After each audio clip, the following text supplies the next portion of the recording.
एक प्रसंग याद आया, सुना दूं। वैसे तो थोड़ा अलग प्रसंग है लेकिन सुना देता हूं। काशी में कबीरदास जी की जब बहुत प्रसिद्धि हो गई, इतनी प्रसिद्धि हो गई श्री कबीरदास जी की कि महाराज जहां वो निवास करते थे वहां हजारों की तादाद में भीड़ आने लग गई। कबीरदास जी का भजन छूटने लगा। कबीरदास जी बोले मैं क्या करूं, ये इतनी भीड़ मेरे पीछे लग गई है, ना मुझे भजन करने देते हैं, ना मुझे ठाकुर जी की आराधना करने देते हैं, बस 24 घंटे भीड़ चारों तरफ घेर के रखती है। तब बोले क्या करूं? बोले ऐसा कुछ कृत्य करता हूं जिससे भीड़ मुझसे दूर हो जाए। तो श्री कबीरदास जी एक नगर वैश्या के पास गए और नगर वैश्या के स्थान पर जैसे ही पहुंचे तो 10, 15, 20 आदमी बैठे थे, कुछ पी रहे थे, मसनद पर टिके हुए उसका नृत्य देख रहे थे। कबीरदास जी का जैसे ही आगमन हुआ सब घबरा करके खड़े हो गए। अरे कबीर, संत कबीर आए, संत कबीर आए। वो वैश्या भी पानी पानी हो गई, ये मेरे यहां कैसे आ गए? सब लोग वहां से भागे। कबीरदास जी ने उस वैश्या के चरण पकड़े और कहा मां मेरी रक्षा करो। अब वो मां नहीं है, लेकिन मां एक भाव का नाम है। कभी किसी के प्रति जागृत हो जाता है तो आप बोल देते हैं कि आप मेरी मां हैं। किसी के प्रति बहन की भावना जग जाती है तो आप उसको बहन संबोधित कर देते हैं।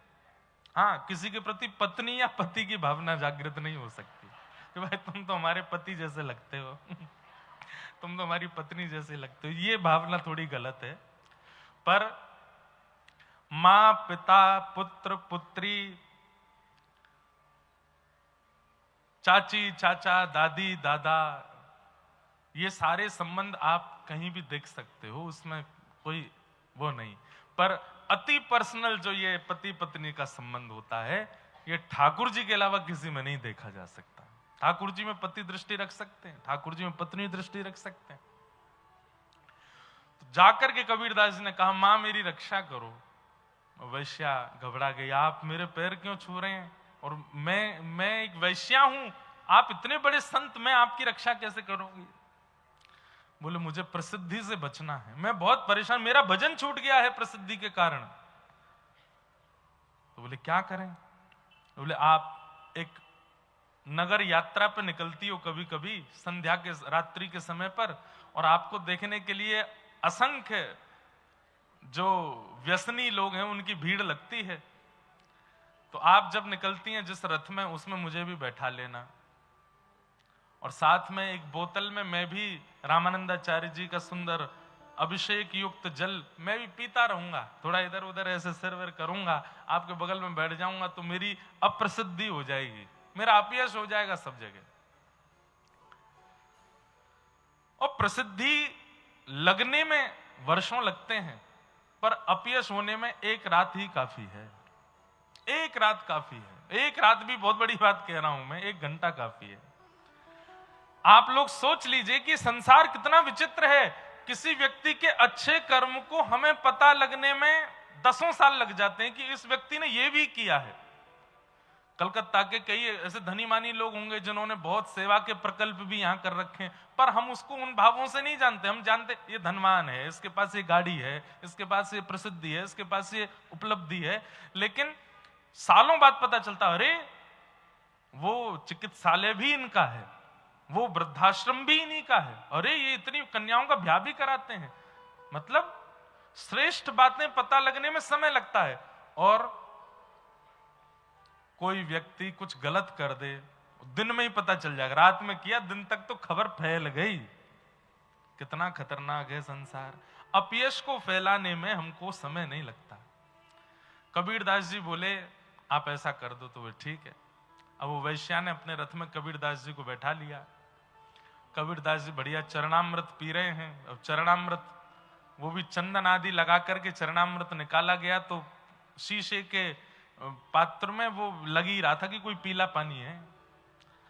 तो पहली बात तो रथ में कबीरदास बैठे हैं, इसी से ही अपयश हो गया। और देखो देखो देखो ये क्या चल रहा है, क्या चल रहा है, क्या हो रहा है, क्या हो रहा है।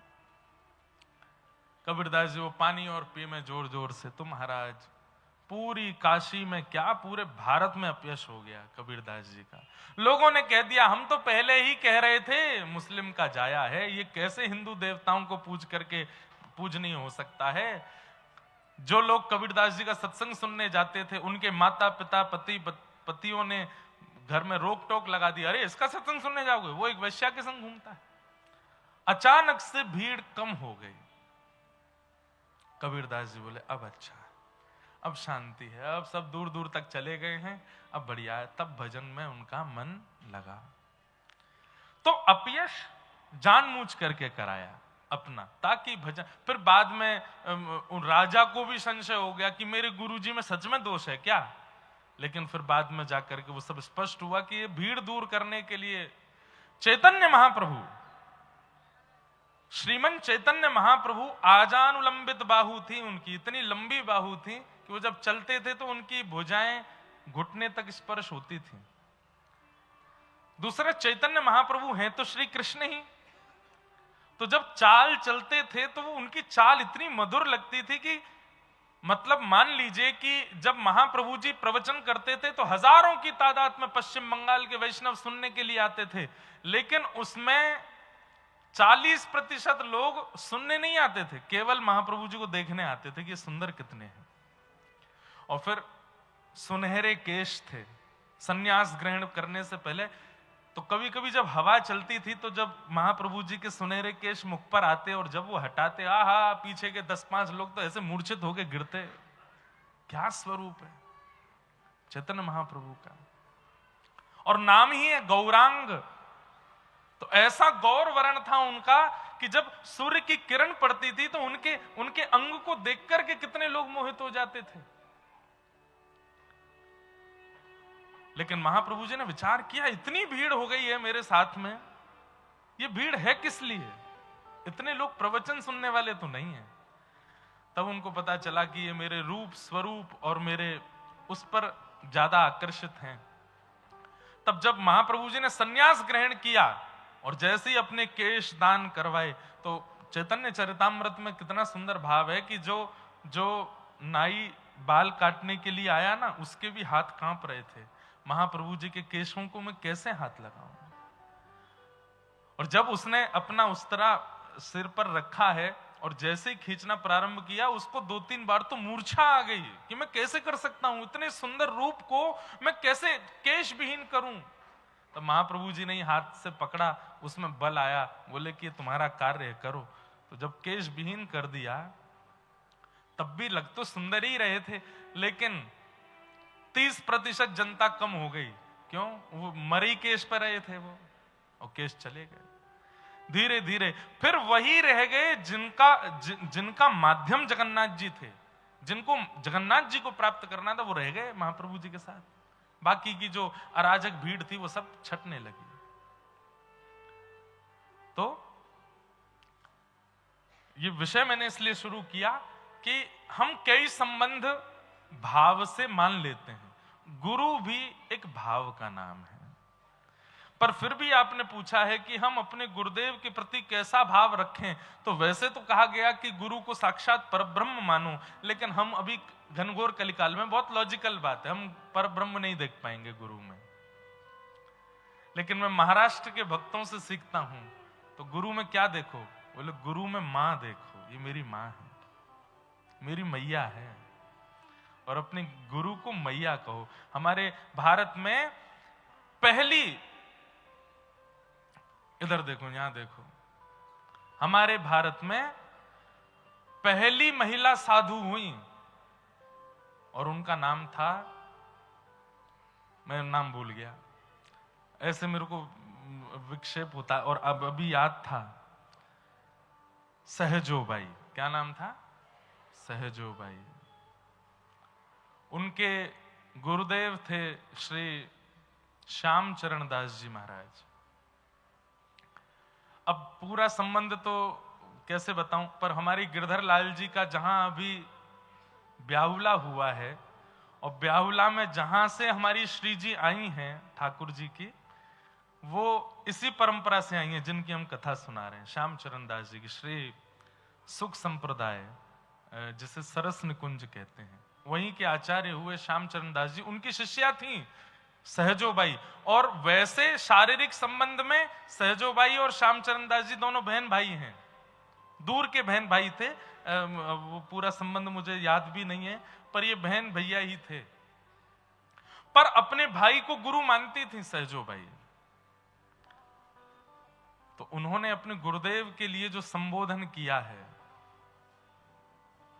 हम बालक तुम माई हमारी, हम बालक तुम माई हमारी, हम बालक तुम माई हमारी, हम बालक तुम माई हमारी, पल पल माही करो रखवारी, पल पल माही करो रखवारी।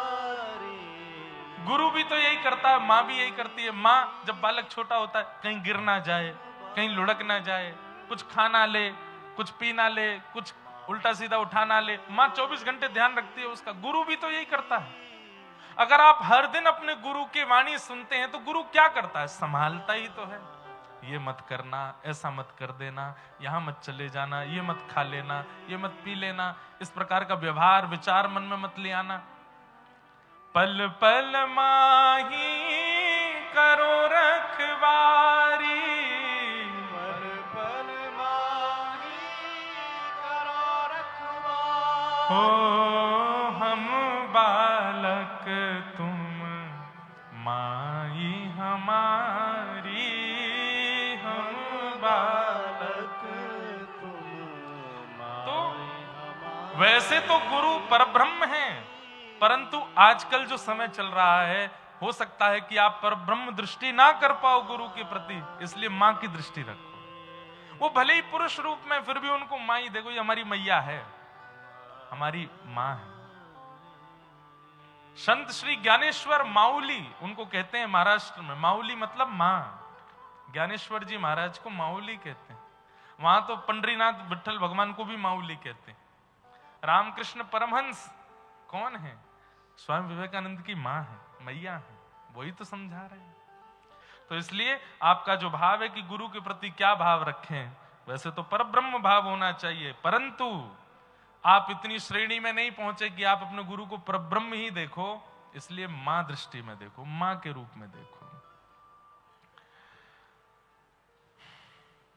जब सब आपके, दूसरा तीसरा प्रश्न है, जब सब आपके अपोजिट हों और भक्ति में मन ना लगे और लोग आपकी भक्ति पर सवाल उठाएं और मन अशांत हो तो क्या करें? अब देखो, एक बात हमारी बहुत ध्यान से सुनिए, ये निश्चित ही युवा का प्रश्न है। जब सब आपके अपोजिट हों तब भक्ति में मन ना लगे, इसका मतलब क्या है? आप भक्ति उन लोगों की आप अपनी साइड में करने के लिए कर रहे हो। वो भक्ति भक्ति ही नहीं जहां कोई अपोजिशन में ना चला जाए आपके। और सबसे पहले अपोजिट जाने वाले तो परिवार के ही होते हैं, माता जी, पिताजी। अब हम देखो, ये बात मन से बताने की तो नहीं, पर मैं बताता हूं। जब हमारे लाल जी पधारे, गिरधर लाल जी, इतना भक्ति में परिवार हमारा, पूज्य पिताजी महाराज पिछले 53 वर्षों से कथा कर रहे हैं। घर में राधा माधव ठाकुर जी की सेवा होती है, जिनका ब्याहुला में सारा क्रम हुआ इस बार। 80 वर्ष पुरानी सेवा है घर में। लेकिन दास के पास जब गिरधर लाल जी पधारे 6 साल पहले, पूरी कथा तो बहुत बड़ी है कैसे आए, पर जब ठाकुर जी आ गए तो मेरी स्थिति ऐसी, उस समय हमारी कथा ज्यादा होती नहीं थी, साल में 6-7 कथा होती थी। बाकी के दिन घर में बैठे बैठे क्या करूं, पूरे दिन में सेवा में ही लगा रहता। अच्छा, मुझे श्रृंगार आता नहीं था, तो मैं जबरदस्ती ठाकुर जी को क्या पहनाऊं, कैसे पहनाऊं। तो हमारी माता जी की जो नई नई साड़ियां आती थी, पता चलती कि जो पहनी ना हो वो कहाँ रखी हैं। वहां चुपचाप जाता, कैंची से काट पीट करके निकाल लाता सामान, उसको ठाकुर जी को कभी नीचे कुछ बना के पहना दिया, कभी कुछ धरा दिया। घर में नीचे सबके पास दौड़ के जाता, लाल जी का दर्शन करके आओ, श्रृंगार किया है। श्रृंगार शुरू होता था 8 बजे सुबह और पूरा होता था 2 बजे दोपहर में। छोटे से हमारे लाला, उंगलियों से श्रृंगार बड़ा मुश्किल से होता था। हमारी माताजी बोले ये लाला ने जो वस्त्र पहनो है ये तो बहुत सुंदर है। और फिर माताजी जाके जब अपनी कबर्ड चेक करती तब पता चलते, अरे मुझे तो लगती पता नहीं कौन सा नया चूहा घर में घुसे आया है, रोज कुतर जाता है साड़ियों को। अब पता चली ये दोनों चूहा हैं, मैं और मेरे लाल जी यही कुतरते हैं। तो कुछ दिन तक हमारी माताजी बड़ी परेशान रहती, बोलो कुछ नहीं करता है, पूरे दिन ऊपर बैठा रहता है, ठाकुर जी की सेवा करता रहता है, न घर के कामकाज देखा कर। तो हमारी कथाएं होती नहीं थी तो माँ को भी रहता था कि भाई कथा इतनी नहीं होती तो घर के काम देखो, गौशाला जाओ, सामने वो देखो, यहाँ घर के कार्यकाल देखो। हम पूरे दिन सेवा में लगे रहते। उस समय कुछ दिन के लिए ऐसा होता था कि मेरे को सब समझाते थे, भाई पूरे दिन ये सेवा में लगा रहना ही काम नहीं है, थोड़ा अध्ययन आदि से अपनी कथाओं का क्रम भी बढ़ाओ, ऐसा करो। तो अपोजिशन तो आते हैं, जब आप भक्ति मार्ग में आओगे तो सबसे पहले अपोजिट होने वाले घर के ही होते हैं। तो आपने जो ये बात कही कि जब सब आपके अपोजिट हों और भक्ति में मन ना लगे, इसका मतलब क्या है? जब सब संग होंगे तभी मन लगेगा ना, चाहे दुनिया अपोजिट हो जाए। भाई प्रेम करने वाला कैसा होता है? माताजी नहीं मान रही, पिताजी नहीं मान रहे, परिवार नहीं मानना, रिश्तेदार नहीं मान रहे, ब्याह तो इसी से ही करना है, यही तो प्रेम। वो सबसे लड़ जाता है करके अपने मन की, तो वो तभी तो प्रेम है। इसका मतलब ये नहीं कि ऐसा ही करो आप। लेकिन ये ठाकुर जी के संबंध की बात है। अपोजिशन अगर आपके हो रहे हैं और आपका भक्ति में मन नहीं लग रहा है, इसका मतलब भक्ति शुद्ध नहीं है। चाहे जो जितने अपोजिट हो जाएं, अरे मारपीट तक हो जाए। ठाकुर, हम कथा सुना रहे हैं श्री हरिदास ठाकुर की, कोड़े मारे जा रहे हैं तब भी हरिनाम नहीं छोड़ रहे हैं, यही तो प्रेम है।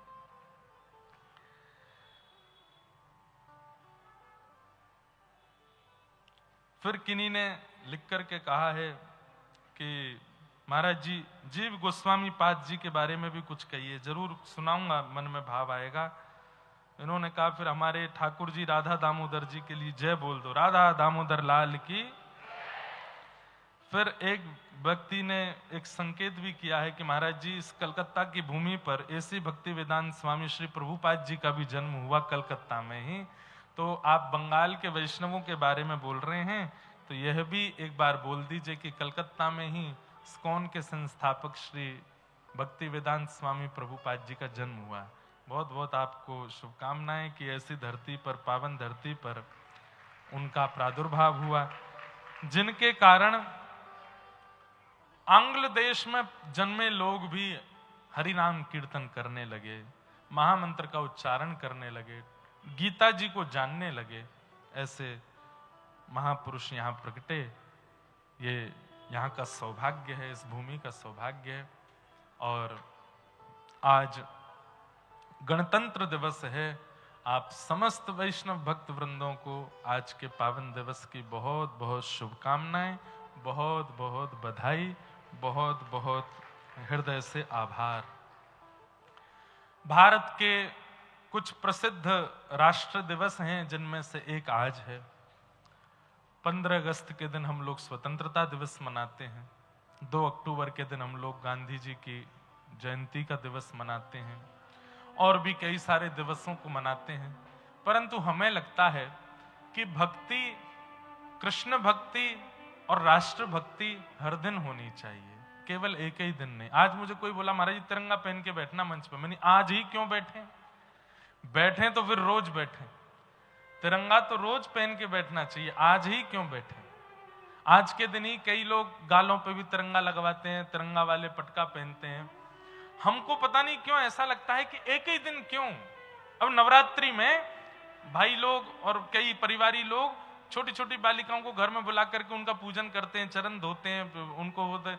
अरे महाराज, 9 दिन में अगर कोई पिता बेटी पर गुस्सा भी करे तो सब, अरे भाई नवरात्रि चल रही है, अभी लाली पे गुस्सा नहीं।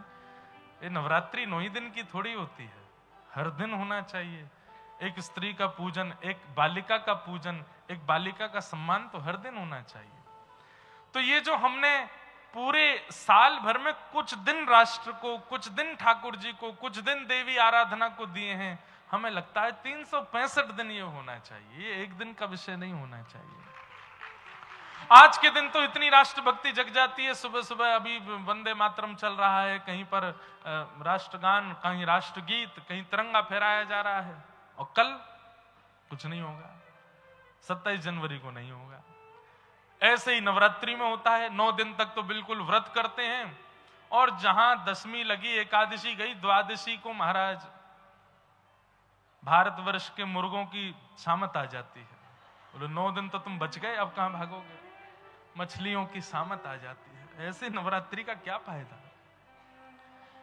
ऐसी रामनवमी, जन्माष्टमी का क्या फायदा, जहां पर केवल एक ही दिन ही ठाकुर की आराधना में हम पूरा सर्वस्व लगाते हैं। इसलिए ये गणतंत्र दिवस, स्वतंत्रता दिवस और राष्ट्रभक्ति का तो हर दिन होना चाहिए। इस राष्ट्र को बार बार प्रणाम करते हैं जिस राष्ट्र में हम जन्मे हैं, और इस राष्ट्र को बार बार प्रणाम करते हैं जिस राष्ट्र ने इतने भक्तों को जन्म दिया है। इस राष्ट्र को बार बार प्रणाम करते हैं जिस राष्ट्र ने साक्षात ठाकुर जी को जन्म लेने के लिए यहां आना पड़ा। ऐसे इस राष्ट्र भारत को हम बारंबार वंदन करते हैं, बारंबार प्रणाम करते हैं, बारंबार नमन करते हैं। आप सबको बहुत बहुत बधाई। अब आज ठाकुर जी का भी जन्मोत्सव होना है, तो अब कथाक्रम में आगे बढ़ेंगे, बाकी की चर्चाएं वहां करते करते और ठाकुर जी के जन्मोत्सव तक पहुंचेंगे।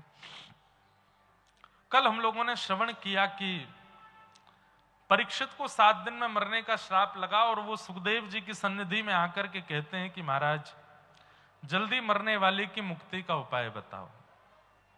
और वहां श्री शुकाचार्य जी महाराज उन्हें कहते हैं कि तुम मुक्ति नहीं, भक्ति मांगो।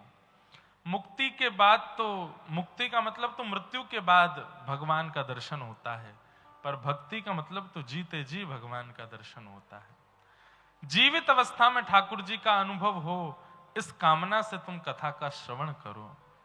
तब श्री शुकाचार्य जी महाराज के चरणों में प्रार्थना करते हुए कहा कि भगवान, अब आप मुझे कुछ सुनाइए, मुझे भक्ति वर्धन वाला विषय बताइए।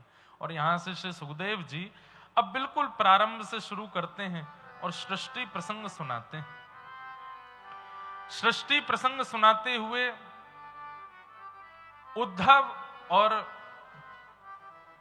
विदुर जी का संवाद, और वहीं विदुर मैत्रेय का संवाद, और संपूर्ण कथा का क्रम सुनाना प्रारंभ करते हैं। सृष्टि में सबसे पहले मानव रूप में मनु महाराज का आगमन हुआ, जिन्हें हम स्वयंभू मनु कहते हैं। सब लोग बहुत ध्यान से सुनिए। स्वयंभू मनु, हम लोग बंदरों की संतान नहीं हैं, हम स्वयंभू मनु की संतान हैं। उन्हीं को आदि मानव, आदि मतलब पहला मानव कौन था पृथ्वी का? स्वयंभू मनु। जब पृथ्वी की रचना कर दी ब्रह्मा जी ने, उद्भिद, स्वेदज, जरायुज, अंडज आदि आदि सब कुछ बना दिया, उसके बाद ब्रह्मा जी ने विचार किया कि इस पृथ्वी पर अब कौन जाए। तब अपने अंग को ही 2 रूपों में परिवर्तित किया, जिसमें बाम अंग से शत्रुपा और दाहिने अंग से स्वयंभू मनु प्रकट हुए। और इन दोनों के 3 पुत्री और 2 पुत्र हुए। आकुति, देवहूति, प्रसूति ये 3 बेटी हैं। प्रियव्रत और उत्तानपाद ये 2 पुत्र हैं। तो पृथ्वी पर सबसे पहले आने वाले मानव कौन है? स्वयंभू मनु। उनकी 3 पुत्री हुई, उनमें से एक पुत्री का प्रसंग हम लोग अब सुनेंगे, जिनका नाम है देवहूति। बिल्कुल शांति से सब लोग श्रवण कीजिए। देवहूति माता, इनका विवाह हुआ कर्दम नाम के ऋषि के साथ में। ये कर्दम ऋषि ब्रह्मा जी की छाया से प्रकट हुए थे, और इन्होंने 1000 वर्ष तक तपस्या की। 1000 वर्ष बाद जब ठाकुर जी प्रसन्न हुए, प्रकट होकर के बोले वरदान मांगो, क्या चाहिए? तब इन्होंने वरदान मांगा। क्या वरदान मांगा? कि तथा सचाहं परिवोढुकामः समानशीलां गृहमेदधेनुं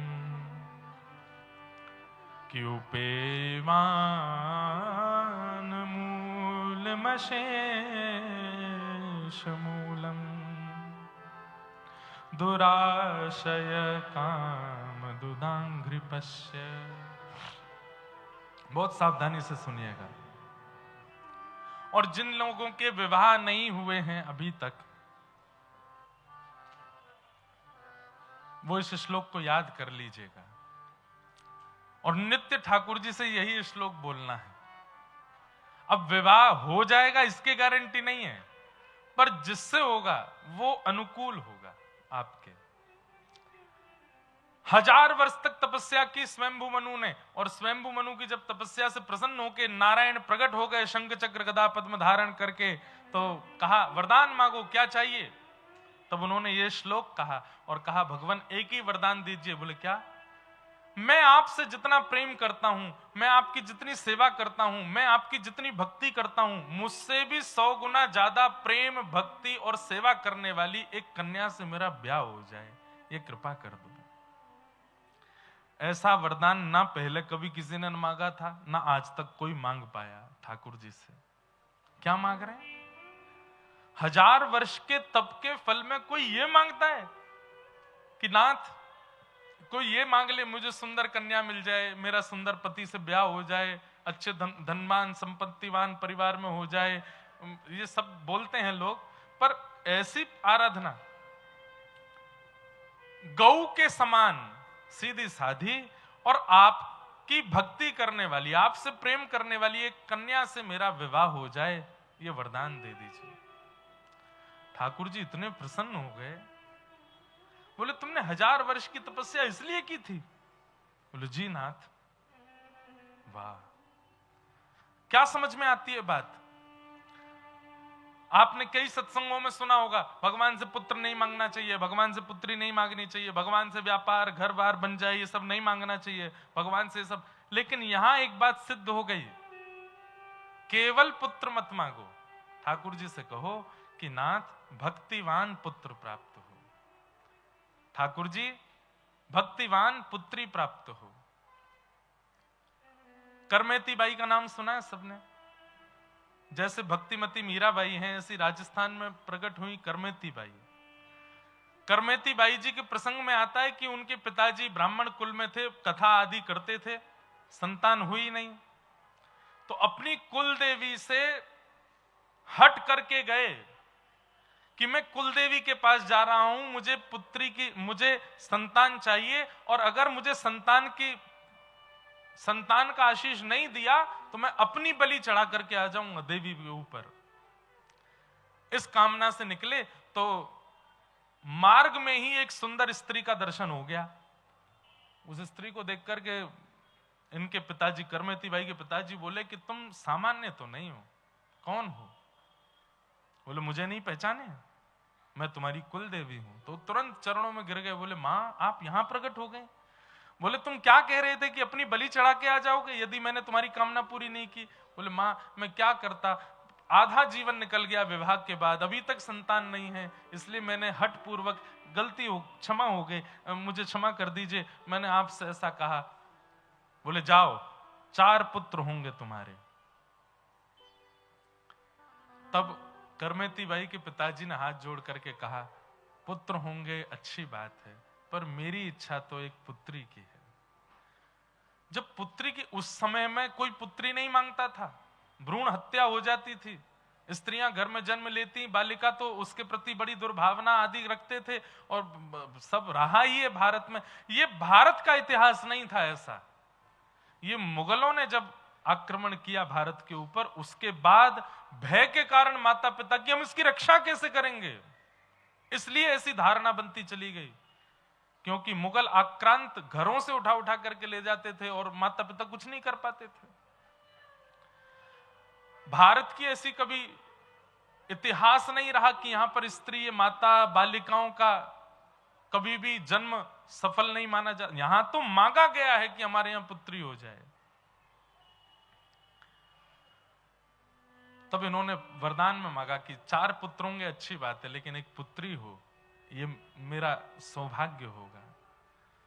तब मां इनकी कुलदेवी इतनी प्रसन्न हो गई और प्रसन्न होकर के कहा, बोले मैंने बस इतना कहा था 4 पुत्र होंगे, उनका व्यवहार स्वभाव कैसा होगा मैंने ऐसा कुछ नहीं कहा था, लेकिन अब मैं वरदान देती हूं तुम्हारी 5वीं पुत्री होगी, और वो पुत्री इतनी भक्तिमय होगी, इतनी भक्तिवान होगी, इतनी शीलवान होगी, इतनी करुणावान होगी, उसका चरित्र व्यास मंचों से गाया जाएगा, और उसको दर्शन देने के लिए स्वयं साक्षात श्री योगेश्वर कृष्ण प्रकट होंगे और उसको अपनी पत्नी रूप में स्वीकार करेंगे। वरदान है मेरा। संतान की कामना नहीं करनी चाहिए, पर भक्तिवान संतान हो यह तो मांगना चाहिए कि नाथ या तो संतान हो नहीं, जननी जने तो भक्त जन के दाता की सूर, नहीं तो जननी बांझ रहे काय गवावे नूर। मां का तो सौभाग्य होगा या तो वो देश भक्त को जन्म दे या ठाकुर जी के भक्त को जन्म दे। ये बिचले नहीं होने चाहिए घर में, जो ना भक्ति करते हैं ना राष्ट्र की भक्ति से कोई मतलब, ना ठाकुर जी की, केवल पूरे दिन उड़ाने के लिए आए पिताजी का धन। ऐसे पुत्रों को जन्म दे करके तो मां की कुक्षी अपने आप को दुर्भाग्य मानती है। जननी जने तो भक्त जन, या तो राष्ट्र भक्त हो या ठाकुर जी का भक्त हो। इसलिए जो नव विवाहिता यहां बैठी हैं या जिनका विवाह जीवन में कभी होगा, ऐसे पति पत्नियों को या ऐसे स्त्री पुरुषों से हमारी प्रार्थना, नित्य ठाकुर जी से प्रार्थना करना विवाह के बाद। पहले तो ब्याह से पहले ही प्रार्थना करो कि जो मिले जीवन संगी वही भक्त हो, और जब वो भक्त मिल जाए तो फिर नित्य प्रार्थना करना कि संतान हो तो भक्त हो, या तो देश भक्त हो या आपका भक्त हो, सामान्य नहीं होना चाहिए। तो यहां इन्होंने कहा कि मेरे को ऐसी कन्या से मेरा विवाह हो जाए जो आपकी परम भक्त हो। तो ठाकुर जी इतने प्रसन्न हो गए कि ठाकुर जी की प्रसन्नता के कारण नेत्रों से अश्रुबिंद गिरने लगा, और प्रसन्न होकर के ठाकुर जी ने कहा, स्वयं करदम चिंता मत करो, इस पृथ्वी के प्रथम मानव स्वयंभू मनु की पुत्री है, उसका नाम है देवहूति, वो तुमसे भी ज्यादा मेरी भक्ति करती है, उसी से तुम्हारा ब्याह होगा। दुनिया के संबंध कराने वाले बिचौलिया अलग अलग होते हैं, पर करदम ऋषि के बिचौलिया ठाकुर जी हैं। ठाकुर जी आके बोल के गए उसकी कन्या से ब्याह होगा तुम्हारा। और करदम ऋषि जाते जाते बोल रहे हैं, ठाकुर जी कब होगा ब्याह ये और बता जाओ। ठाकुर जी बोले कब करना है? बोले जल्दी से जल्दी करवा दो, बस 1000 साल तो निकल गए तपस्या में। ठाकुर जी बोले परसों हो जाएगा, परसों ही होगा तुम्हारा ब्याह। लेकिन ठाकुर जी भी जाते जाते बोलने लगे, करदम एक बात और बोलो, पूछनी है। बोले क्या?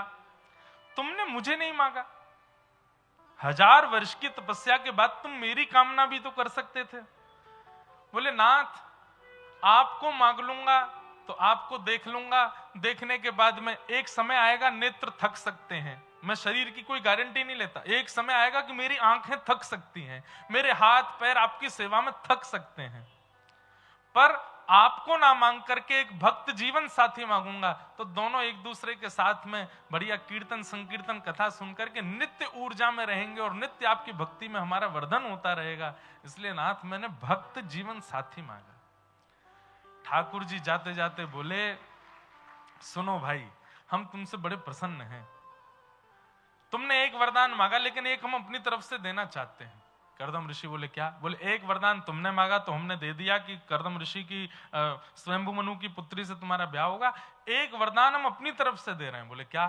तुम्हारे घर पुत्र बन के मैं ही आऊंगा, मैं ही तुम्हारा पुत्र बन के आऊंगा। करदम ऋषि तो नाचने लगे, बोले नाथ ये तो मैंने सोचा भी नहीं था, आपने मुझे दे दिया। बोले कि जब भक्त पत्नी और पति दोनों भजनानंदी मिल जाते हैं तो घर में पुत्र पुत्री नहीं, मैं ही आता हूं, मेरा ही जन्म होता है। लेकिन अनुभव की बात बता रहा हूं, हम लोग इतने घरों में गए हैं, दोनों भक्त हों बहुत कम देखा जाता है। पर कभी कभी दिख जाते हैं ना कि दोनों भक्त हैं, तो मन बड़ा प्रसन्न होता है कि पत्नी भी भक्त है, पति भी भक्त है। अब तो निश्चित इस घर में कल्याण है, ठाकुर जी आएंगे। और या ठाकुर जी आ चुके हैं, ठाकुर जी निवास ही कर रहे हैं। दोनों भक्त हों थोड़ा कम होता है। कहीं कहीं पति ज्यादा भक्त हैं, कहीं पत्नियां ज्यादा भक्त हैं। लेकिन आजकल पता नहीं चलता है। आजकल ट्रेंडिंग चल रही है ना भक्ति। पति सच्चा भक्त है, पर पत्नी इसलिए भक्त है क्योंकि फोटो खींच के इंटरनेट पर डलेगी तो व्यूज ज्यादा मिलेंगे, वो इसलिए भक्त है। तो आजकल तो थोड़ा मुश्किल हो गया पहचान करना। पर भैया सात्विक दोनों यदि भक्त हैं, सात्विक भक्ति दोनों के अंदर है, तो ठाकुर जी आएंगे आएंगे आएंगे, निश्चित आएंगे। स्वयंभू ठाकुर जी कहकर के चले गए। स्वयंभू मनु की पुत्री देवहूति के साथ में कर्दम ऋषि का विवाह हुआ। और विवाह के बाद, अब प्रसंग तो बहुत बड़ा है, 9 पुत्रियों ने जन्म लिया। 9 पुत्रियों के बाद एक दिन कर्दम ऋषि को लगा कि मैंने तो ब्याह इसलिए किया था कि भक्ति वर्धन हो, ये तो बहुत बड़ा परिवार हो गया मेरा, 9 बेटियां। वन में जाने लगे, बोले कि देवी अब तुम संभालो बच्चों को, मैं तो वन में जाता हूं। बोले इनका ब्याह करके जाओ, पिता हो आप। पुत्र होते तो नहीं कहती, पर पुत्रियां हैं, ब्याह करके जाओ। तो 9 पुत्रियों का विवाह किया। बोले अब मैं जाता हूं वन में। अब बेटियां चली गई अपने घर और देवहूति माता अकेली रह गई। और यहां पर स्वयंभू ये कर्दम ऋषि कहने लगे मैं वन में जा रहा हूं। तो देवहूति माता बोली अब मैं अकेली मैं कहां रहूंगी, एक पुत्र होता तो उसके सहारे जी लेती। तब कर्दम ऋषि बोले अरे भगवान ने अपना वचन नहीं निभाया, वो बोले थे कि पुत्र बन के आएंगे। तब दोनों ने कुछ समय का व्रत किया ठाकुर जी से प्रार्थना करके, और जब 10वीं संतान प्रकट हुई तो उसके रूप में साक्षात भगवान कपिल का प्रादुर्भाव हुआ। बोलो कपिल भगवान की। जिन कपिल भगवान की चरण रज इस पश्चिम बंगाल की भूमि को प्राप्त हुई है। कहां? गंगा सागर में। आज भी कहते हैं कि कपिल भगवान गंगा सागर में आज भी विराजमान है। और कोई परमनिष्ठ भक्त जाता है तो उसको आज भी अनुभव कपिल भगवान का हो जाता है। कपिल भगवान का जन्म हुआ, धीरे धीरे आप बड़े हुए, पिताजी वन में चले गए। देवहूति माता ने एक दिन कपिल भगवान, मां को पता था कि भगवान ही है, एक दिन ठाकुर जी के चरणों को पकड़ करके बोली थोड़ी देर के लिए भूल जाइए कि मैं आपकी मां हूं, मैं भूल जाती हूं आप मेरे पुत्र हो, आप भगवान हो मैं भक्त हूं, मेरे कुछ जिज्ञासाएं हैं उनका समाधान करो। बहुत सुंदर प्रसंग है कपिल देवहूति संवाद। देवहूति माता ने पहला प्रश्न किया है ठाकुर जी से, क्या? कि निर्वेणा नितराम भूमन असद इंद्रिय तर्षणात् येन संभाव्यमानेन प्रपन्नाधम तम प्रभो। बहुत ध्यान से सुनिएगा। देखो, रसगुल्ला खाने का अधिकार तभी मिलता है जब आपकी शुगर लेवल कम हो। ठाकुर जी का जो जन्मोत्सव है ना, वो रसगुल्ला है। और ये जो कथाएं हैं ना, ये शुगर लेवल को कम करने की औषधियां हैं। ये ज्ञान परक कथाएं, वैराग्य परक कथाएं, इनको जरूर सुनिए ध्यान से, तभी ठाकुर जी का जन्म होगा हृदय में। इसलिए इन प्रसंगों में ऐसे मत हो जाया कीजिए कि बड़ा कठिन है, बड़ा क्लिष्ट प्रसंग है, ज्ञान वर्धक है या वैराग्य वर्धक है। इनको सुनिए, बहुत कुछ प्राप्त होता है इन भावों से। और कल से तो रसगुल्ला, गुलाब जामुन, संदेश, ऐसी कथाएं हैं, ठाकुर जी की व्रज की लीला है। तो इसलिए आज थोड़ा ये ज्ञान परक भाव सुनिए। कितना सुंदर प्रसंग है।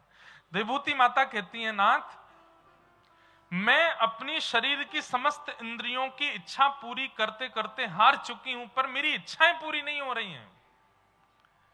और इनकी इच्छा पूरी करने के चक्कर में हम नरकगामी हो जाते हैं। कृपा करके ऐसा कोई उपाय बताओ कि शरीर की इंद्रियों की इच्छाएं समाप्त हो जाएं। हमारी इंद्रियां शांत नहीं होती। आपको ऐसा लगता है कि एक पुचका खा लोगे तो जीभ शांत हो जाएगी, आपकी इच्छा समाप्त हो जाएगी। ना, वो थोड़ी देर के लिए थोड़ी देर के लिए न्यूट्रल फॉर्म में चली जाती है बस, पर 1-2 दिन बाद वो फिर से इच्छा प्रकट होने लगती है। अच्छा, पुचका खाने वाले, संदेश खाने वाले, रसगुल्ला खाने वाले, स्ट्रीट फूड खाने वाले, हम केवल जीव की बात करेंगे, बाकी इंद्रियों की आप अपने आप समझ जाना। ये लोग तो फिर भी ऑकेजनली इनकी इच्छाएं प्रकट होती हैं, पर व्यसन करने वाले उनकी तो हर दिन प्रकट होती है। तंबाकू खाने वाले, बीड़ी सिगरेट पीने वाले, मदिरा पान करने वाले, इनकी तो हर दिन प्रकट होती है, हर क्षण प्रकट होती है। देवभूति माता यही कह रही है कि इन इंद्रियों की इच्छा पूरी करते करते हमारा पूरा जीवन निकल जाता है, पर ये इंद्रियां कभी शांति नहीं होती।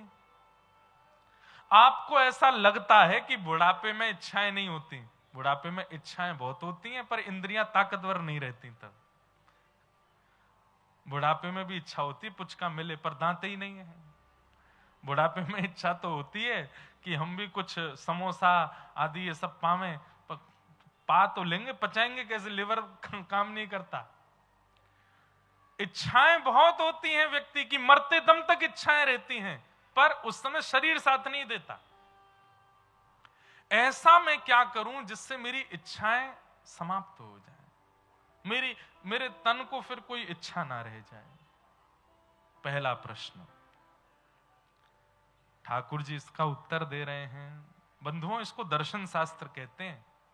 इतना सुंदर है ये, इसी को सांख्य शास्त्र भी कहते हैं। ठाकुर जी उत्तर देते हुए कहते हैं, योग आध्यात्मिकः पुंसाम मतो निःश्रेयसाय मे अत्यंतो परतीर्यत्र दुःखस्य च सुखस्य च। मां,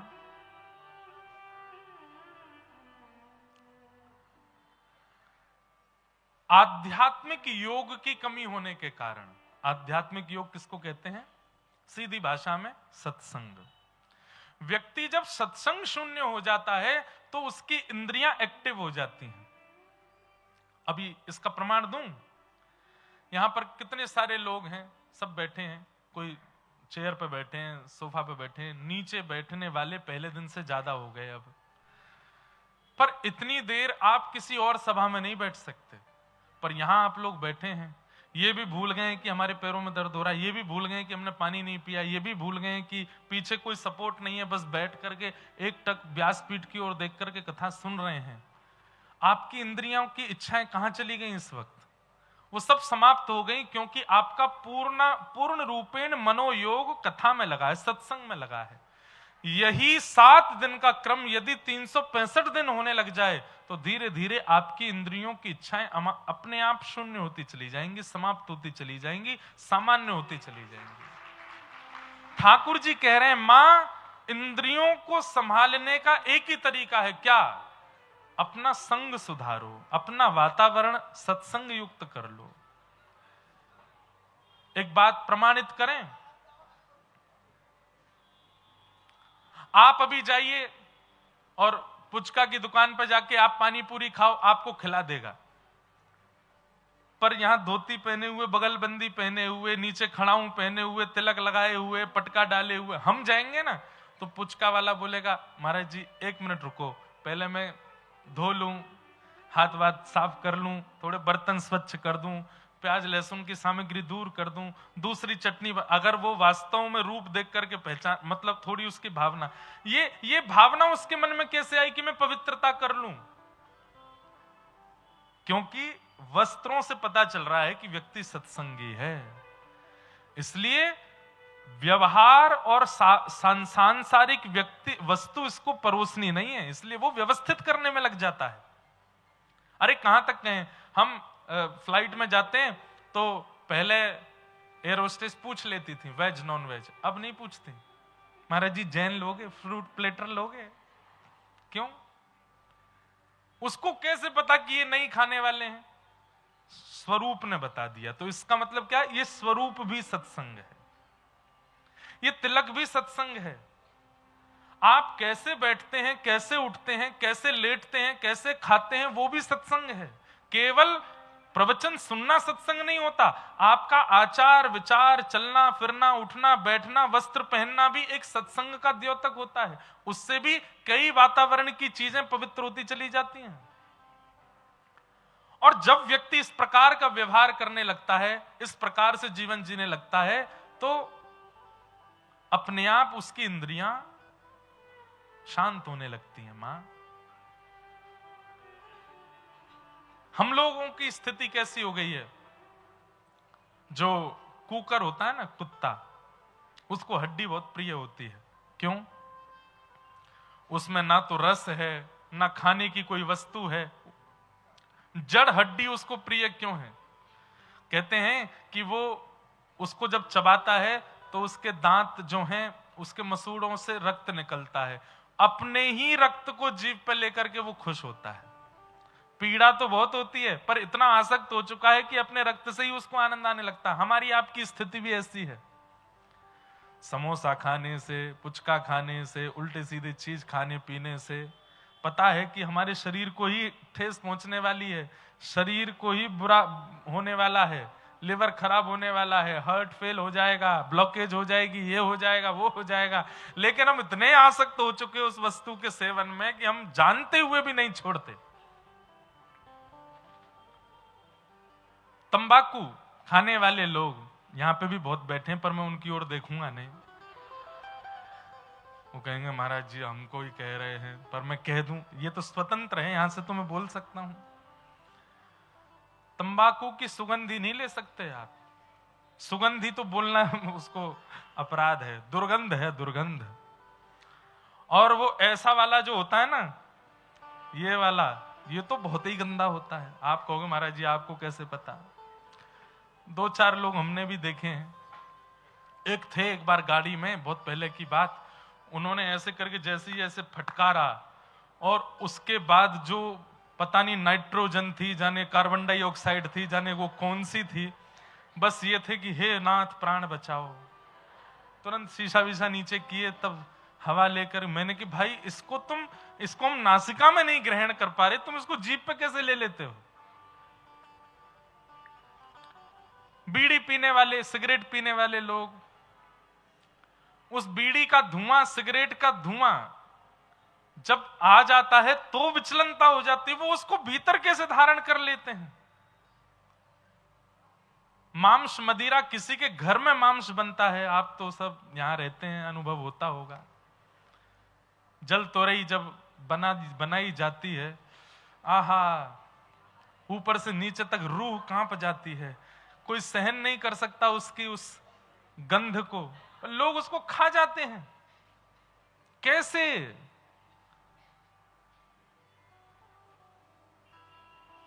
इंद्रियां इतनी ज्यादा विचलित हो चुकी हैं कि अब उन्हें दुर्गंध का, मांस का, रक्त का, दया का कोई भान नहीं होता है।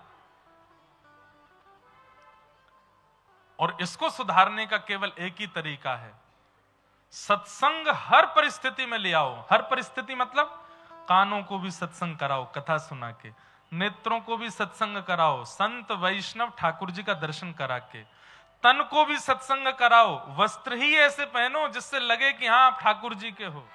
अद्भुत भक्त हैं भैया बंगाल के। तो क्या बता रहा था मैं? हाँ, किस लिए बन जाएंगे हम कंठहार, किस लिए बन जाएंगे हम पग पायल, किस लिए बन जाएंगे हम मोर मुकुट? ताकि ठाकुर जी हमको स्वीकार करें।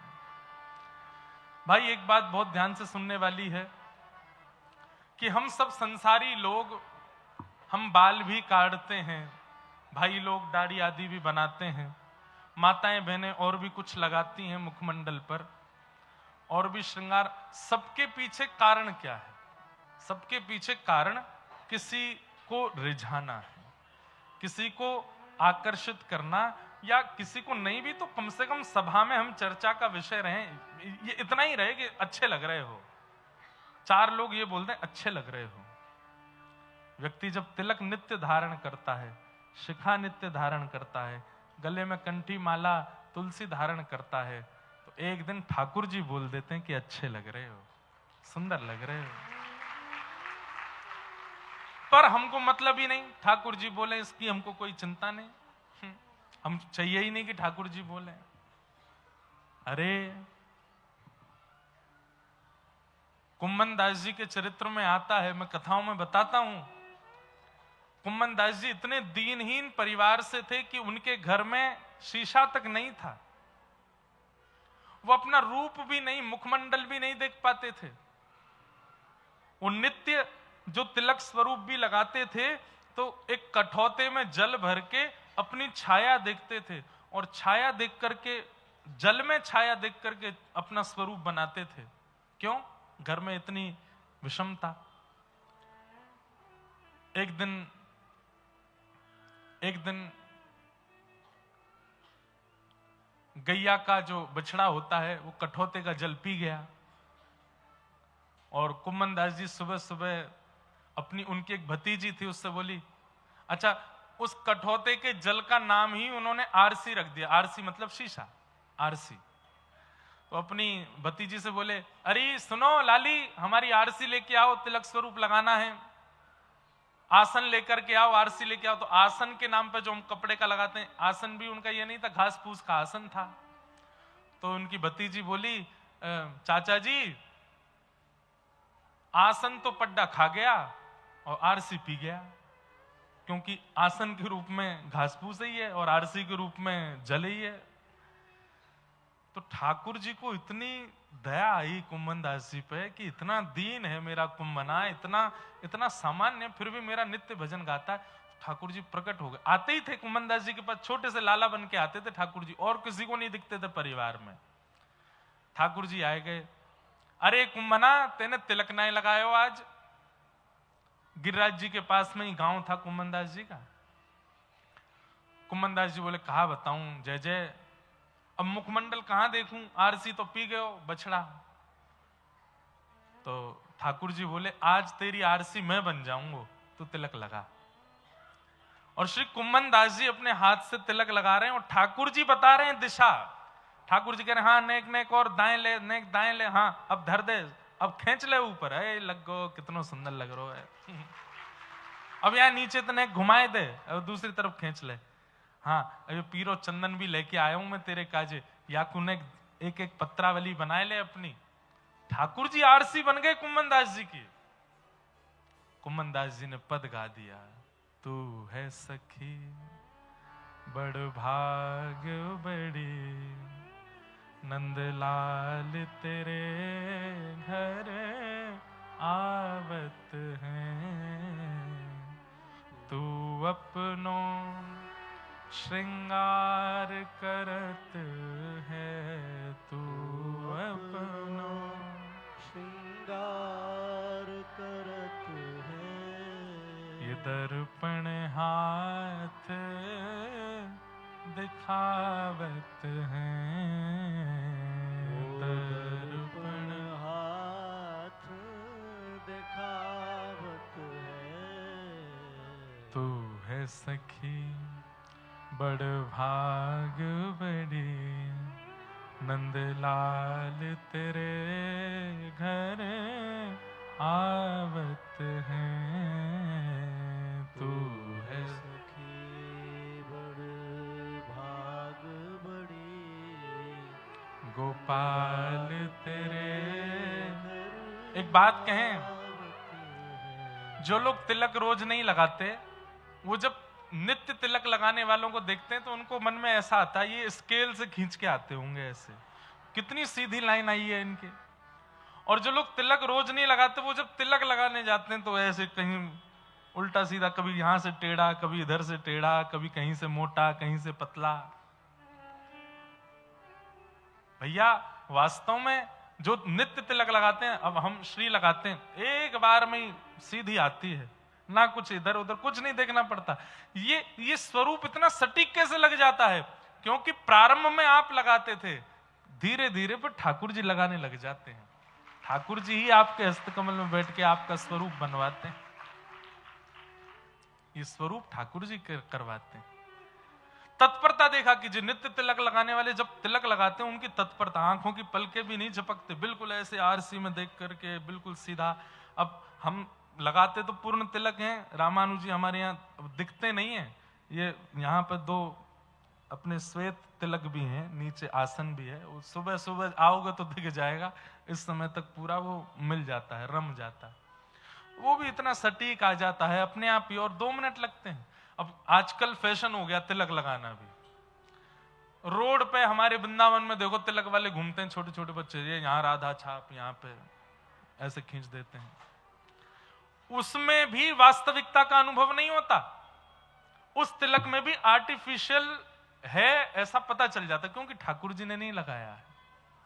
पर जो वैष्णव नित्य तिलक लगाते हैं, चाहे हमारे रामानुज जी हो, रामानंदी हो, गौड़िया वैष्णव हो, हमारे हरिवंशी हो, हरिदासी हो, उनका तिलक देखो कैसा सटीक आता है, कैसे ठाकुर जी लगाते हैं। हमारे व्रज के संतों को आप देखेंगे तो उनके मुखमंडल पर आंख नाक होठ कम दिखते हैं, चंदन तिलक ज्यादा दिखता है, और वो इतना आकर्षक होता है। क्यों? क्योंकि वो नहीं लगाते हैं, ठाकुर जी लगाते हैं, ठाकुर जी श्रृंगार करते हैं। इसलिए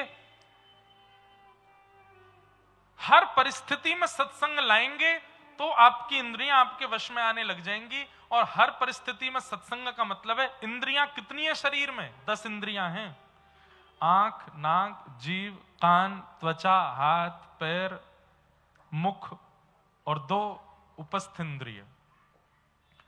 प्रत्येक इंद्रिय को भगवत आराधन में लगाओ, आंखों से ठाकुर जी को देखो, नित्य नियम बना लो वैष्णव भक्तों को, संतों को और ठाकुर जी को देखने का।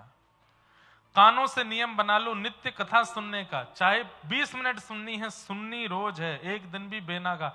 जैसे जीव को पानी नित्य जरूरी है, ऐसी प्रत्येक इंद्रिय को ठाकुर जी की कथा का इतना आदी कर दो कि वो एक दिन भी नहीं सुने तो व्याकुल हो जाए आपके कान। नेत्रों से दर्शन, कानों से श्रवण, नासिका से ठाकुर जी के चरणों की सुगंधी, जिह्वा से ठाकुर जी का प्रसाद, हाथों से ठाकुर जी के कीर्तन में करताल या मंदिर की सेवा, चरणों से प्रदक्षिणा या फिर नृत्य, त्वचा से ठाकुर जी के श्री अंग का या ठाकुर जी के पुष्पों का स्पर्श। आप कहेंगे महाराज जी उपस्थ इंद्रियों से कैसे करें? तो डोंगरे जी महाराज इसका उत्तर देते हैं कि केवल इतना मात्र करना कि मेरा तन ठाकुर जी का है, इस तन के अंदर की पवित्रता रखना बहुत आवश्यक है, क्योंकि ठाकुर जी की सेवा में जाना है। उस सेवा से मल मूत्र आदि का परित्याग करना, उस भावना से शरीर को शुद्ध रखना कि ये शरीर अपवित्र ना रहे, इतना मात्र विचार करने मात्र से मल मूत्र आदि का परित्याग भी ठाकुर जी के शुद्धता रूप में हम निवेदित हों, इस भाव से करना भी भजन है। प्रत्येक इंद्रिय को ठाकुर जी का अनुकूल साधन बनाओ।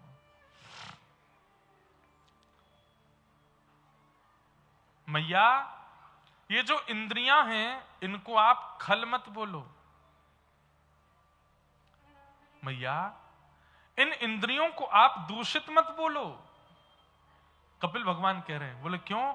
बोले ये इंद्रियां हैं तो मैं मिल सकता हूं, इंद्रियां नहीं होंगी तो मेरा दर्शन कैसे होगा, इंद्रियां नहीं होंगी तो मेरा श्रवण कैसे होगा, इंद्रियां नहीं होंगी मेरी प्रदक्षिणा कैसे होगी, मेरी सेवा कैसे होगी। यही इंद्रियां पापगामी बना देती हैं, हमको नरकगामी बनाती हैं। पर यह भी तो विचार करो कि यह इंद्रियां ही हैं जिनसे मेरी प्राप्ति होती है। इसलिए मैया इन इंद्रियों को जितना मेरी सेवा में लगाओगे उतना इन इंद्रियों से पाप कर्म कम होगा, इच्छाएं सामान्य होती चली जाएंगी। अब आप एक बात सोचो, कभी आप भजनानंदी को देखेंगे तो भजनानंदी की बहुत इच्छाएं नहीं होती। भजन करने वाला जो वैष्णव होता है उसकी बहुत इच्छाएं नहीं होती। हाँ, जैसे अब हम आए हैं कलकत्ता, कोई हमको कहे महाराज जी लो आपके लिए संदेश लाए तो खा लेंगे, कोई कहे महाराज जी लो पुचका लाए तो खा लेंगे, घर से बना के लाए शुद्ध लाए खा लेंगे। पर रोज ही उसकी इच्छा हो ऐसा नहीं होगा। रोज ही वो चाहिए, रोज ही मतलब सालों साल तक अब हमको संदेश नहीं मिलेगा कलकत्ता से जाने के बाद। पर इसने ये नहीं कि उसके लिए तड़प रहे हों, उसके लिए व्याकुल हो रहे हों। पर मैं ऐसे ऐसे लोगों को भी जानता हूं वड़ा पाव खाने की इच्छा हो गई तो फ्लाइट पकड़ के बंबई जाते हैं, वड़ा पाव खा के आते हैं। इतने बड़े बड़े रईस भी हैं हमारी दुनिया में। एक व्यक्ति बोले महाराज जी मैं जा रहा हूं, थोड़ा कल सुबह आ जाऊं। मैं कहां जा रहे हो? बोल दुबई होके आ रहा हूं। अच्छा, कोई काम होगा? नहीं, बकलावा खाने जा रहे हैं, खाने की इच्छा हो रही है। और खुद नहीं जा पाते, पता चल गया कि कोई रिश्तेदार गया है, दे फोन दे फोन। एक हमारे वृंदावन के हैं, उनको भी बड़ा पाव भाजी बहुत पसंद, बंबई का। तो कोई गया था बंबई, उसको फोन किया, बोले तुम कहाँ हो? बोले बंबई हूँ। कब आ रहे हो? बोले इतने बजे आ रहा हूँ। तो उसको बोले सुनो, एयरपोर्ट के बिल्कुल समीप में वहां पे बढ़िया वाली पाव भाजी मिलती है, वहां से कराओ पैक। तो बोले हम वृंदावन आएंगे तब तक तो खराब हो जाएगा, रात में पहुंचेंगे। बोले नहीं नहीं, तुम वृंदावन नहीं, तुम तो दिल्ली तक आओ, वृंदावन से दिल्ली हम आ जाएंगे, ताकि अराइवल पे दे देना, तुरंत खा लेंगे वहां पे। कितनी आसक्ति है इंद्रियों के प्रति। और फिर हम चाहते हैं कि हमको ठाकुर जी मिल जाए। भैया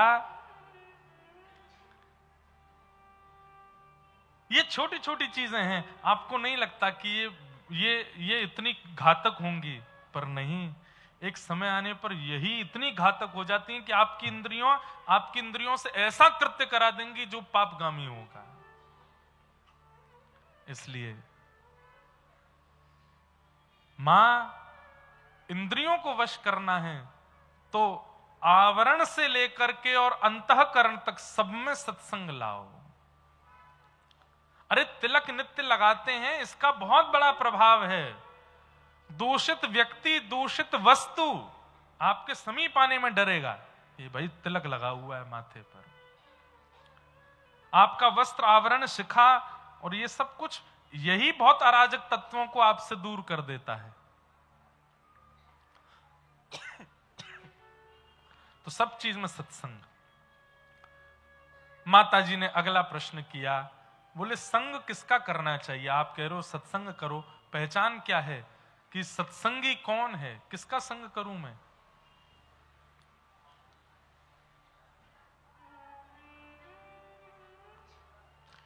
किसका सत्संग करूं, कैसे पता चले? तब ठाकुर जी ने 5 प्रकार के गुण बताए। ये ध्यान से सुनना, 5 लक्षण, ये जिनमें हूं उनका संग करो। कौन कौन से लक्षण हैं? तितिक्षवः कारुणिका सुहृदः सर्वदेहिनां अजात शत्रवः शांता साधवः साधुभूषणा। ये 5 लक्षण जिसमें हो उसका संग कीजिए। सबसे पहला लक्षण है तितिक्षवः, यानी कि सहनशीलता। सहनशीलता। कारुणिका, दूसरा लक्षण है करुणा, यानी कि दया। तीसरा लक्षण है सुहृदः, सबका हित चाहने वाला। अजात शत्रवः, चौथा लक्षण है किसी से शत्रुता ना रखने वाला। और 5वां और अंतिम लक्षण है मौन रहने वाला, कम बोलने वाला। ये 5 लक्षण जिसमें हूं मैया, उसका संग करो। दोबारा सुनिए, सहनशील, दयावान, सबका हित चाहने वाला, किसी से शत्रुता ना रखने वाला और शांत रहने वाला। कई लोगों को ऐसा लगा होगा ये तो हम में है, पर नहीं है। ये 5 लक्षण मैं कह सकता हूं कि इस पंडाल में मुझसे पीछे तक 5 लक्षण, हाँ एक आध हो सकता, 5 लक्षण मुझसे पीछे तक एक में भी नहीं है। 5 लक्षण एक साथ किसी में भी नहीं है। सबसे पहला लक्षण सबसे खतरनाक है, क्या? सहनशीलता, पेशेंस। ये तो अच्छा है कि आप लोग फिर भी पेशेंस, कितने लोग बेचारे खड़े हो गए, ये देखो बाहर बैठ के सुन रहे हैं, वहां पे ना लाइट है ना बैठने का फर्श है, वहां पे बैठ के सुन रहे हैं, पेशेंस है। पीछे खड़े हैं, वहां आवाज भी पूरी नहीं जा रही, फिर भी कथा सुन रहे हैं। पेशेंस लेवल इस कथा के चारों तरफ पंडाल में एक लेवल तो है, पर यह भी कई लोगों में नहीं है। सहनशीलता। और सहनशीलता का सबसे बड़ा प्रमाण बताएं, व्यक्ति का दोष उसके मुंह पे बोल दो, पता चल जाएगा कितना सहनशील है। आज ही बोल के देखना, अपने बाहर के लोगों को तो मत बोलना, परिवार के को बोल के देखो। अपने पति पत्नी को बोल दे, पत्नी पति को बोल दे, भाई बहन को बोले, बहन भाई को बोले, चाचा जी अपनी भतीजी को बोल दे, भतीजा चाचा ऐसे संबंधों में एक बार बोल के देखो। उसका देखो अवगुण सबको पता होता, परिवार में हर व्यक्ति को पता है कि हमारे परिवार का कौन सा व्यक्ति के अंदर क्या अवगुण है। बस परिवार इसलिए बना रहता है कि वो कभी बोला नहीं गया तुम में ये दोष है। आज बोल के देख लो। सुनिए चाचा जी, बुरा नहीं मानना, आप चिड़ोकले तो हो, आप थोड़ी चिड़ तो है आपके अंदर, हैं? हमसे चिढ़ते हो, आपके बेटे से ज्यादा मार्क्स आते हैं मेरे। आज ही देख लो कितनी सहनशीलता। चाचा जी प्रत्युत्तर में ये नहीं कहेंगे, अरे नहीं नहीं बेटा ऐसी कोई बात नहीं, तेरे मन में कोई गलत फहमी ना। पलटवार में थप्पड़ ही आना है या कोई बंगाली गाली आनी है। क्यों? सहनशीलता नहीं। तितिक्षव दूसरा लक्षण है कारुणिका, दया। दया भी हमारे चित्त में नहीं है, करुणा नहीं है चित्त में। दया का भी केवल और केवल एक आडंबर जैसा ही है हम लोगों में। तितिक्षव कारुणिका। तीसरा लक्षण है सुहृदः सर्वदेही नाम, सबका हित चाहने वाला। यह भी हमारी भावना नहीं है। सबका मंगल हो, कई बार ये भावना आ भी जाती है लोगों में, चलो सबका मंगल हो लेकिन मुझसे कम हो। सबका मंगल हो पर मेरा ज्यादा हो। कई धनी मानी लोगों में सबके मंगल की कामना आ जाती है। चलो भाई नगर का मंगल हो, हमारी कॉलोनी का मंगल हो, हमारे फ्लैट वालों का मंगल हो, हमारी सोसाइटी वालों का मंगल हो, लेकिन मुझसे कम हो। तो ये दया कैसी? दया तो सुहृदः सर्वदेही नाम तो उसको कहते हैं जो स्वयं कहीं ना कहीं व्यवस्था में कटौती कर ले लेकिन बाकी सबको उचित व्यवस्था दे दे, वो है। और चौथा लक्षण होता है अजात शत्रवः, किसी के प्रति शत्रुता ना रखने वाला।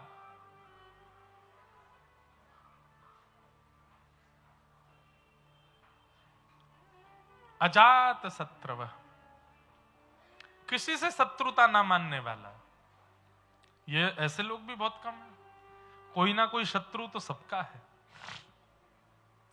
और अंतिम लक्षण शांता, मौन रहने वाला, कम बोलने वाला।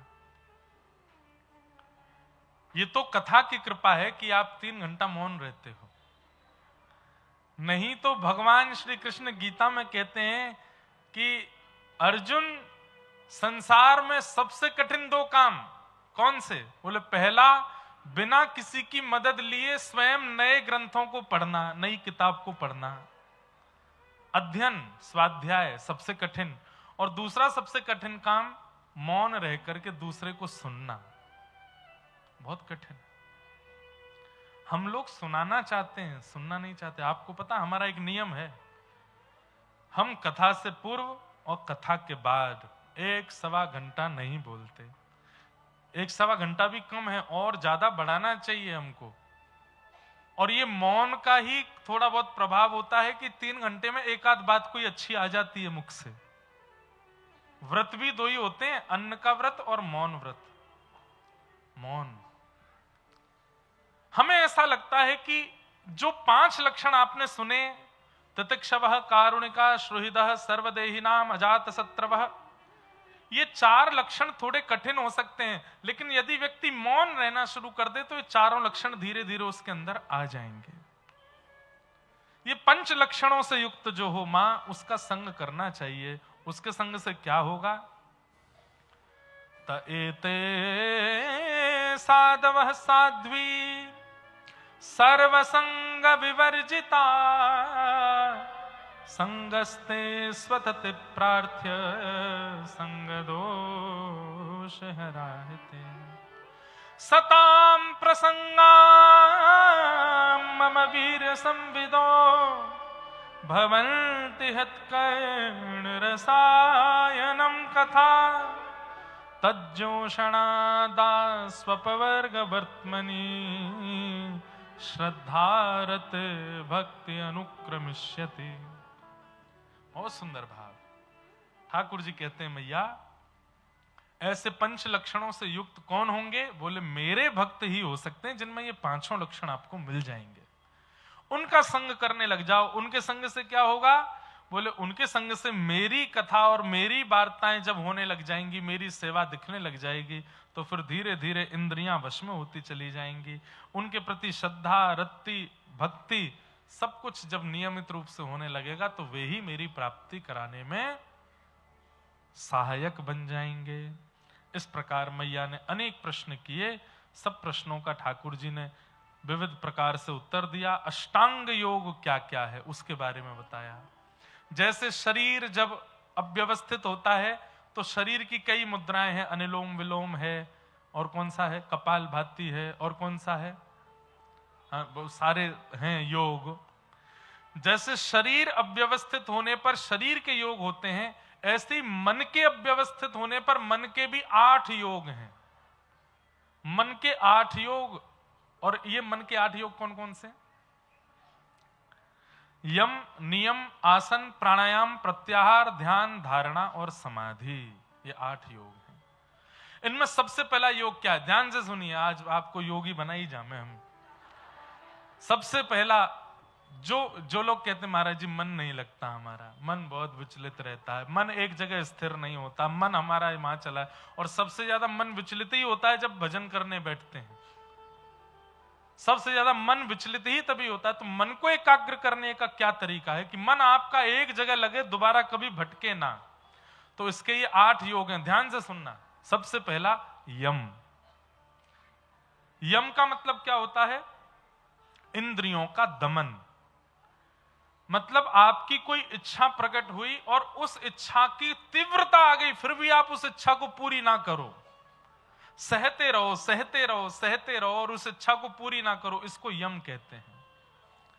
जीव ने कोई इच्छा प्रकट की, कानों ने कोई इच्छा प्रकट की, त्वचा ने कोई इच्छा प्रकट की, नेत्रों ने कोई इच्छा प्रकट की, और उस इच्छा के प्रकट होते ही आपने मन बना लिया कि ये पूरा करना ही नहीं है मुझे, ना नहीं दिलाऊंगा।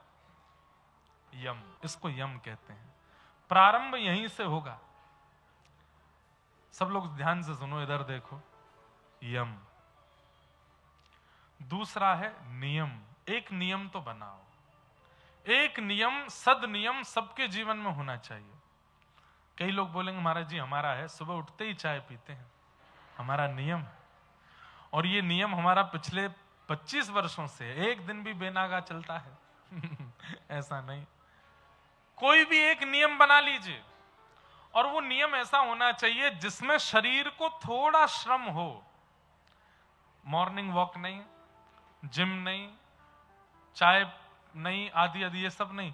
ठाकुर जी से संबंधी एक नियम बना लीजिए, और उस नियम में थोड़ा सा आपको मतलब जैसे श्रम करना पड़े, ऐसा कोई नियम हो। हम कह रहे हैं जैसे 11 दंडवत का नियम ले लिया आपने, मैं 11 दंडवत किए बिना जाऊंगा नहीं।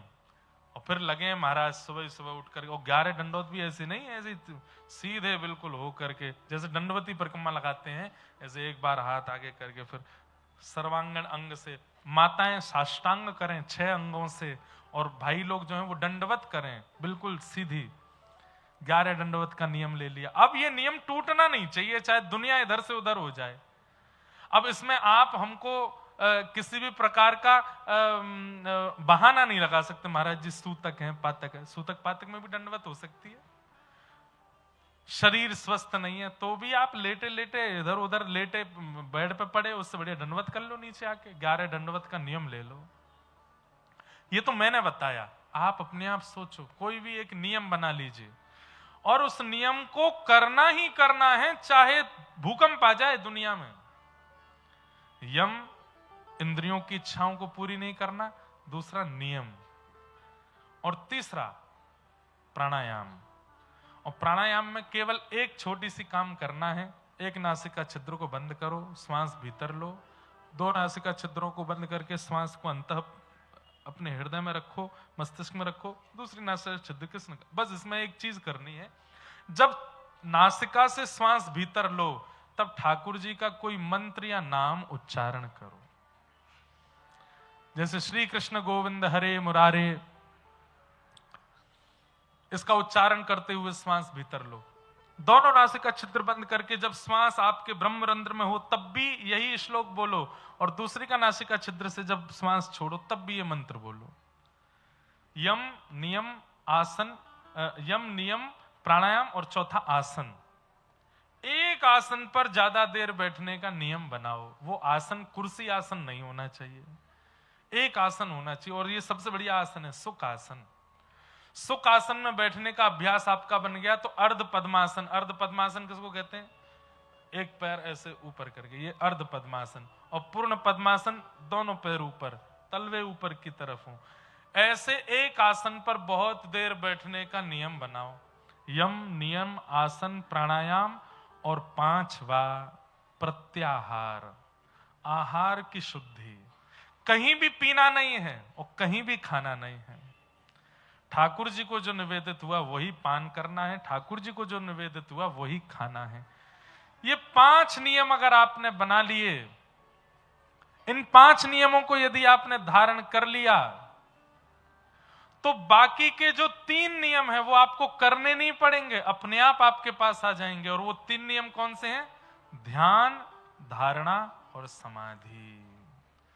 यहां ध्यान ही नहीं लग पाता, समाधि तो बहुत ऊंची बात है। मन, अब चलो 5 मिनट के लिए आंख बंद कर लो, आपको क्या दिखेगा? विषय ही दिखेगा, निश्चित है संसार का विषय ही दिखेगा। क्यों?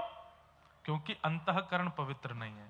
तो ये अष्टांग योग में 5 चीजें आपको करनी है, यम नियम आसन प्राणायाम प्रत्याहार। ये 5 आपने किए तो 3 अपने आप आएंगे, ध्यान धारणा और समाधि। और ये 8 होते ही अष्टांग योग होगा। आप बैठेंगे 1 मिनट के लिए आंख बंद करके और कब 8 घंटे हो जाएंगे आपको पता नहीं चलेगा। बैठे बैठे पूरा दिन निकला करेगा। क्या हो गया पीछे? आवाज नहीं आ रही? आवाज नहीं आ रही? आ रही, अब आ रही है, देखो आ गई, अब आएगी देखना। हाँ आई। क्या करूं मैं अब? हैं? क्या लग रहा है? अच्छा अभी करवा रहा हूं, हाँ अभी अभी भेजता हूं, रुक जाओ, बैठ जाओ।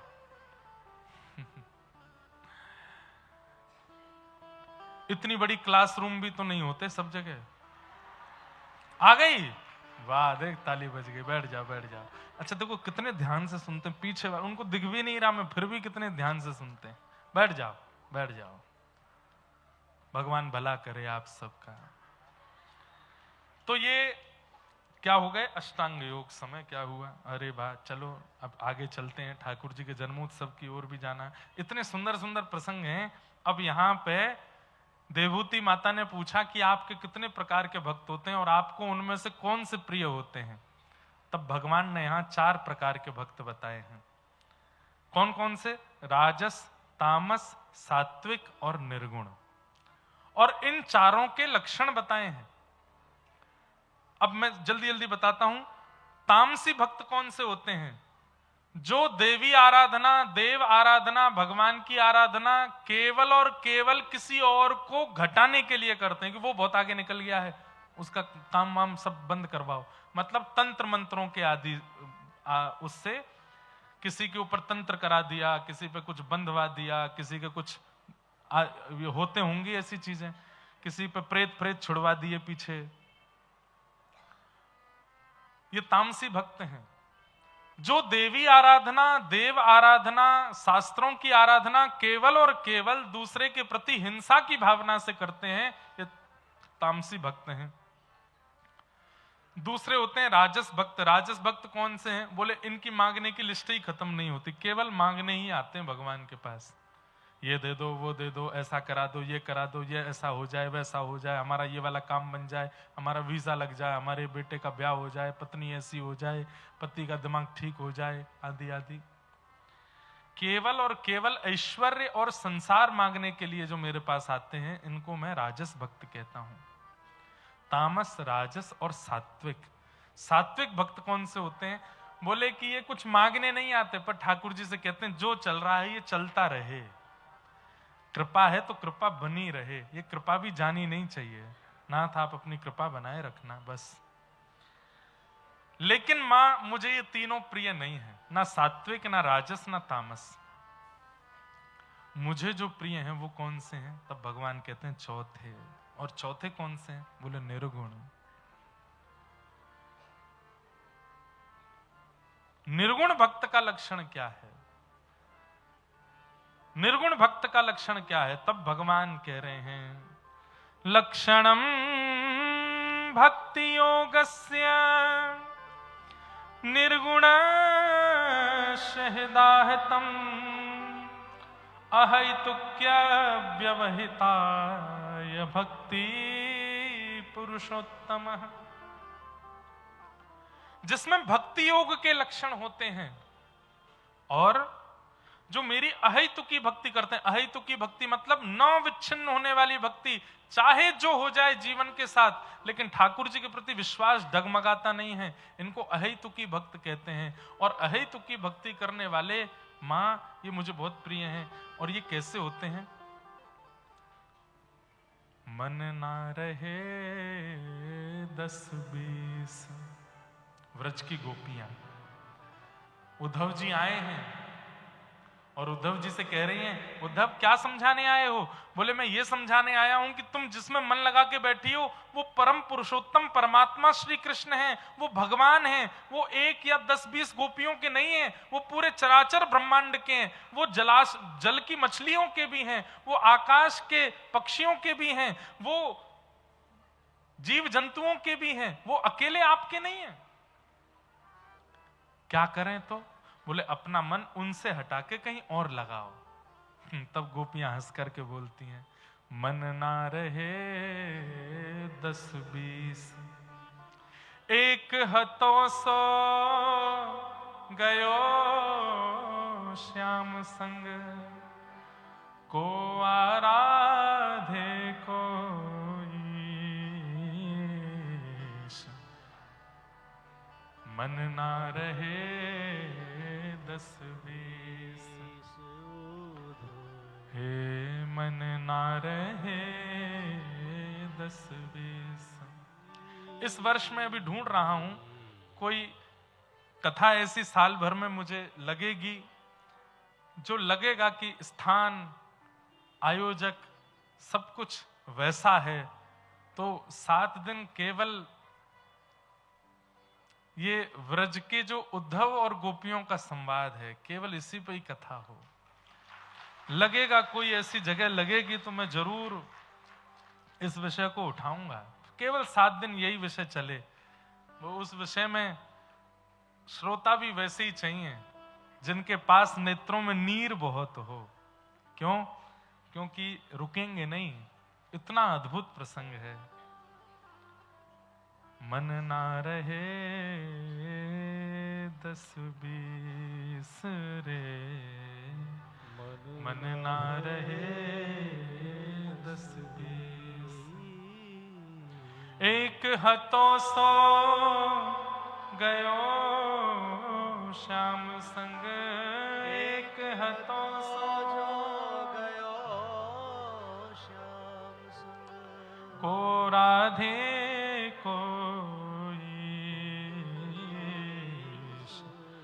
मन ना रहे 10-20 रे, मन ना। ये निर्गुण भक्तों की पहचान है जो ठाकुर जी कह रहे हैं।